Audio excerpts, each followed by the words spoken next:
Hi friends, പുതിയൊരു വീഡിയോയിലേക്ക് എല്ലാവർക്കും സ്വാഗതം. ഇത് വിൽപ്പനക്കുള്ളതാണ്. തമിഴ്നാടാണ് 2 ട്രാക്ടർ ഉള്ളത്. ഒന്ന് കംപ്രസർ വിത്ത് ട്രാക്ടർ, ഒന്ന് ബെയിലർ ടു ട്രാക്ടർ. ഒന്ന് 4 വീൽ ഡ്രൈവ് ആണ്, ഒന്ന് 2 വീൽ ഡ്രൈവ് ആണ്.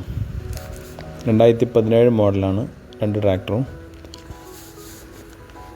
ഡ്യൂൽസ് ഫാർ അഗ്രോലക്സിൻ്റെ 55 HP കാറ്റഗറിയിലുള്ള ട്രാക്ടറാണ്.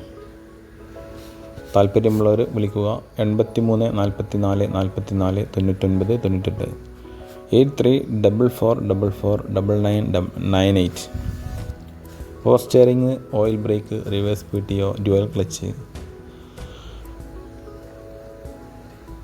ഫ്രണ്ട് പമ്പർ, ടോപ്പ് ഇതെല്ലാം ഉണ്ട്. എൻജിൻ, ഗിയർ ബോക്സ് ഫുൾ കണ്ടീഷനാണ്. വീഡിയോ ആദ്യമായിട്ടാണ് കാണുന്നതെങ്കിൽ ചാനൽ സബ്സ്ക്രൈബ് ചെയ്യുക. വീഡിയോ ഇഷ്ടമായി ലൈക്ക് ചെയ്യുക, ഷെയർ ചെയ്യുക, കമൻറ്റ് ചെയ്യുക. Okay, thank U.